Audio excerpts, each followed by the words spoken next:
Welcome to the Indian Motorcycle Pursuit Dark Horse, the 125th anniversary of Indian, America's 250th. Kind of poetic. We're going to start off by popping that windshield up. The Harley mind can never comprehend how nice that is. We're going to go over all the great features of this motorcycle, do a walk around, talk about all the tech. We're going to take it on the highway, do power, performance, handling, comfort, all that good stuff. This is the premier touring bike in Indian's lineup. You're not going to want to miss this. Stick around.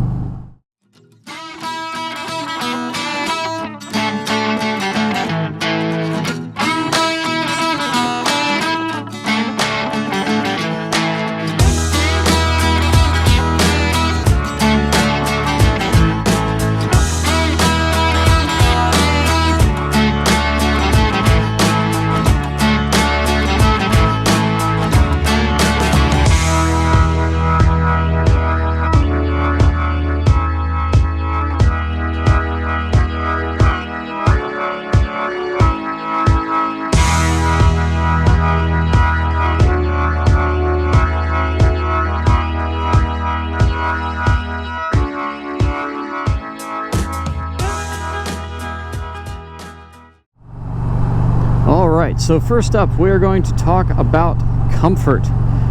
If a bike's not comfortable, you're not going to want to ride it. And with that windshield up, I don't get much air. It really blocks everything for you. Open up the visor here a little bit. Folks, we got a green arrow. Let's go.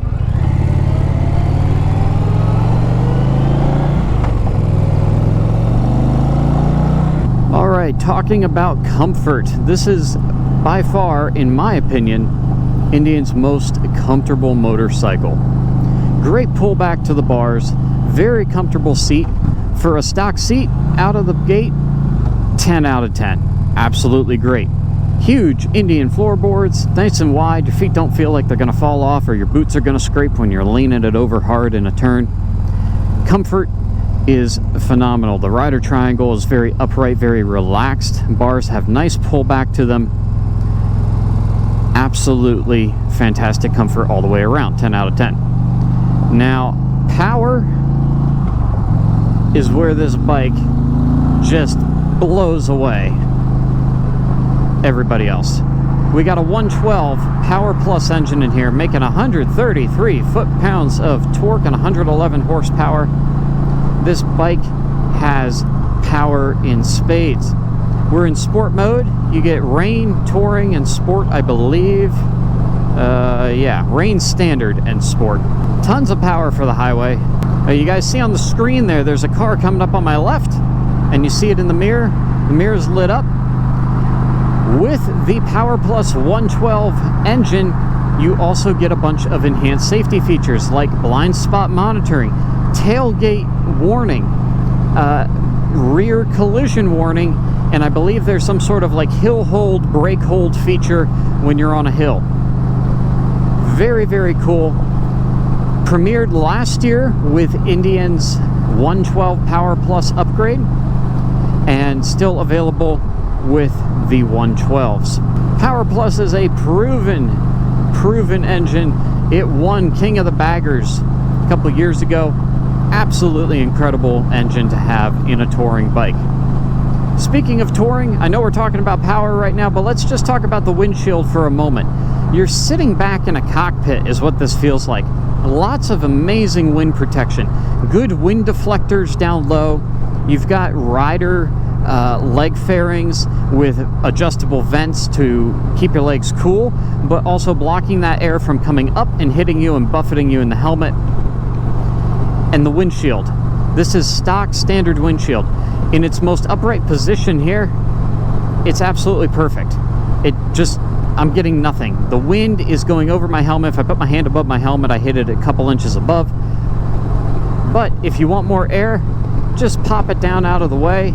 2 clicks takes it all the way down or all the way up, or you can just press and hold and set it wherever you want in the range. All the way up works very nicely. Keeps it nice and quiet for the videos. Very quiet, very great touring bike. Coming back to the engine braking, absolutely absolute butter. Smooth like butter.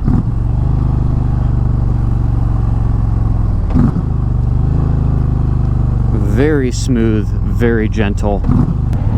Just an incredible job on these engines from Indian.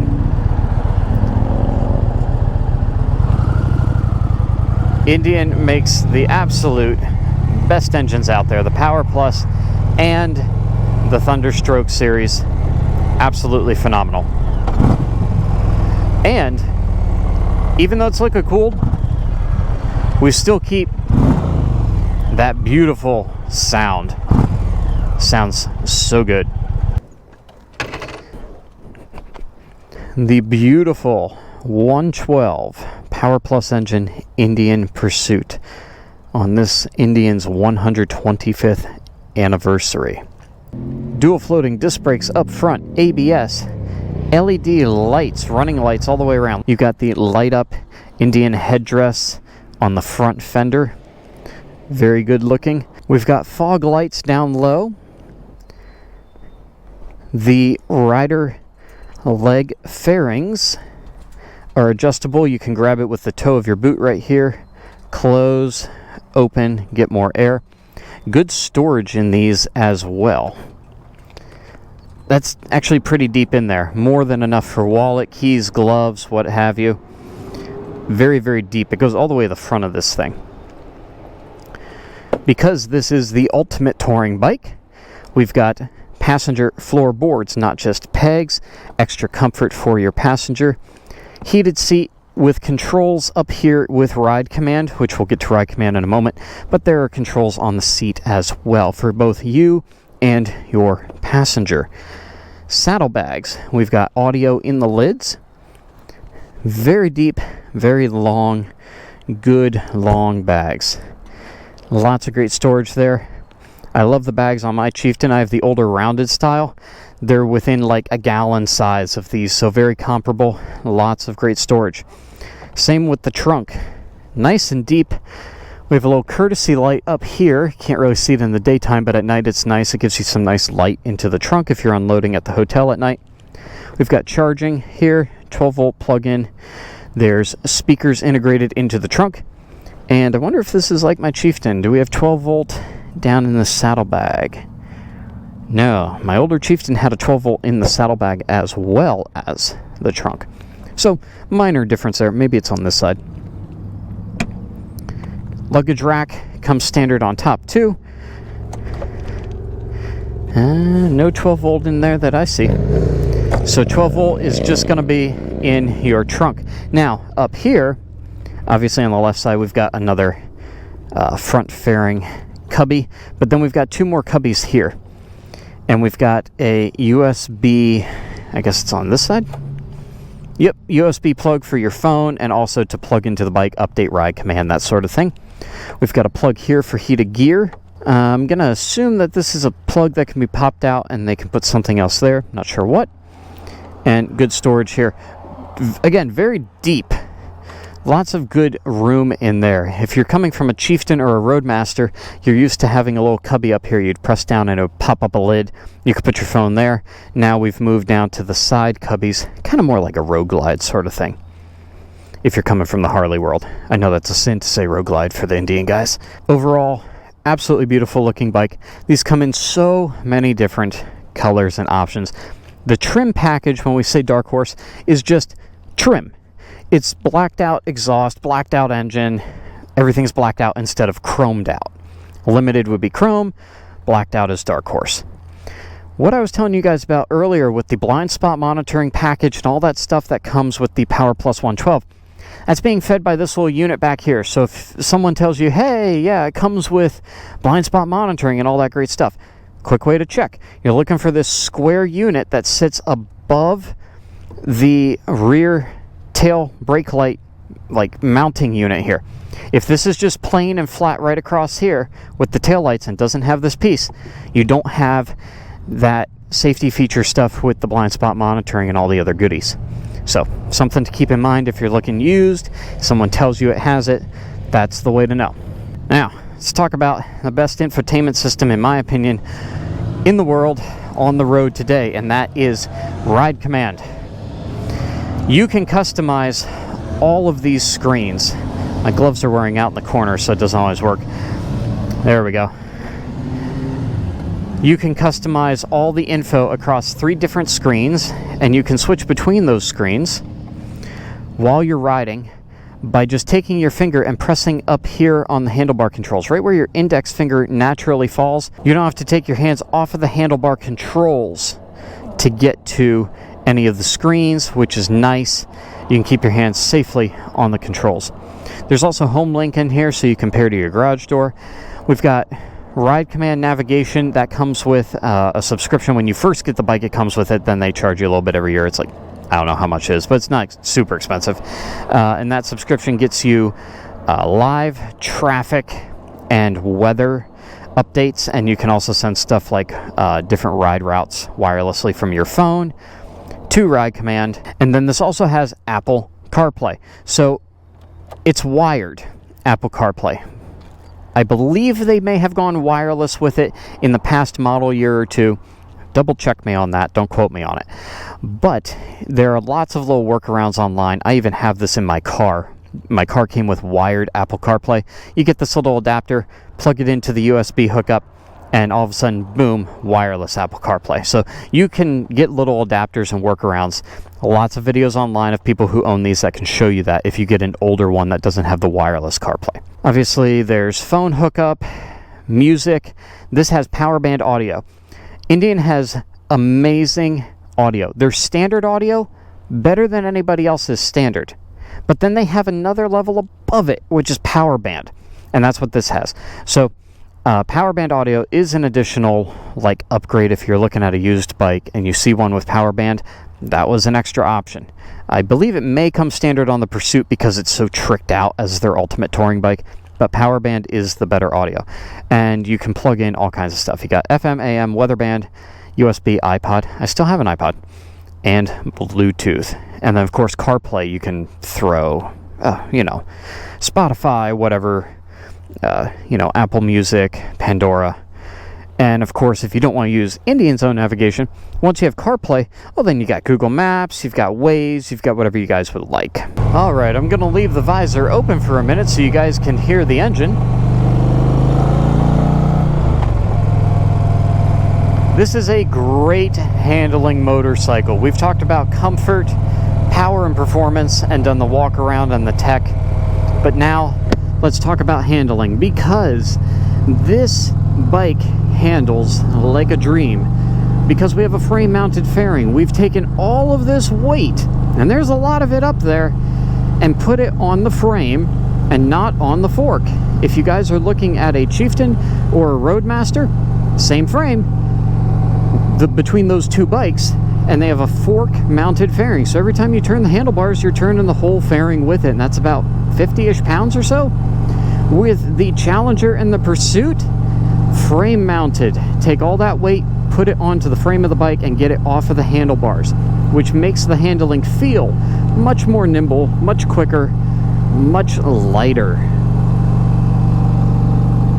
Dips over very nicely in the turns. More than enough power, as we've demonstrated, to pull yourself up and through and out of the turns.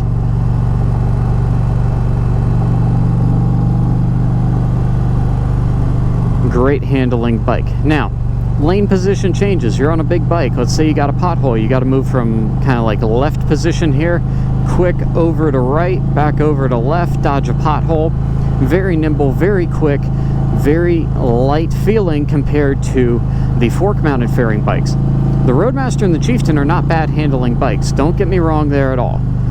But the Challenger and the Pursuit have a much lighter feel to them due to the frame-mounted fairing. So for handling, 10 out of 10. Best handling touring bike I've ever ridden, the Pursuit and the Challenger.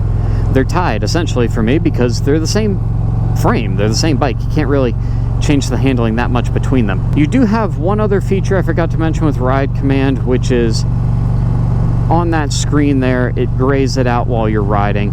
But if you guys can see at the bottom, there's a shock preload, and you can fine-tune it then. I'm not looking at the screen right now, keep my eyes on the road, but it has a shock preload adjustment, which you can adjust for yourself, or if you're riding two up, how much gear you have, and then if it's still not quite where you want it to be, maybe you want it a little stiffer, less stiff, you can adjust it from there. So very nice electronically adjustable suspension. That is a huge win for handling on such a big bike.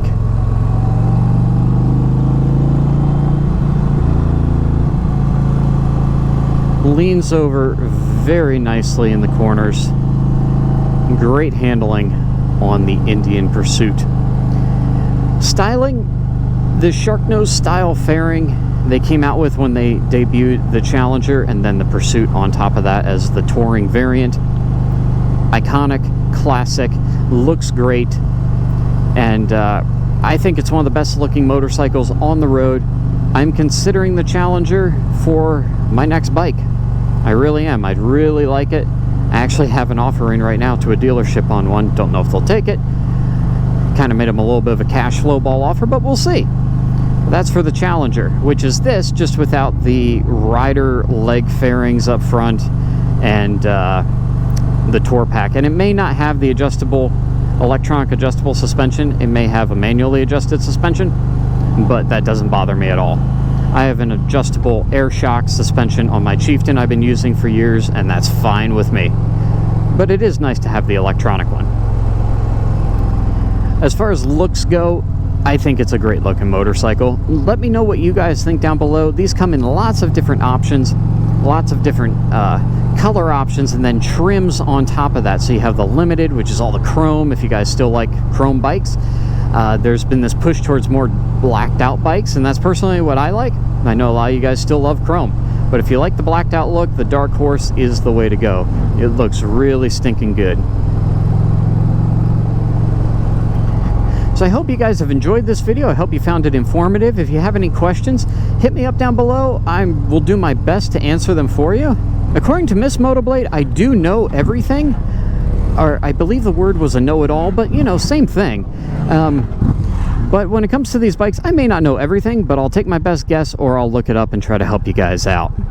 So if you guys enjoyed this video or found it informative or helpful, please hit that thumbs up button. That helps me crack the YouTube algorithm and get this video out to more people who would enjoy it. If you're new here, consider subscribing. I've hit Route 66, National Parks, Sturgis twice, ridden the Chieftain across the country twice, and I've got lots of great motorcycle touring, adventure videos, and moto camping videos, in addition to tons of test ride reviews. Not just Indian. I love Indian, but I've got test rides on all different brands and different bikes. So thank you guys so much for watching. Until next time, be careful out there, ride safe, ride on. I'll catch you all in the next video. Deuces.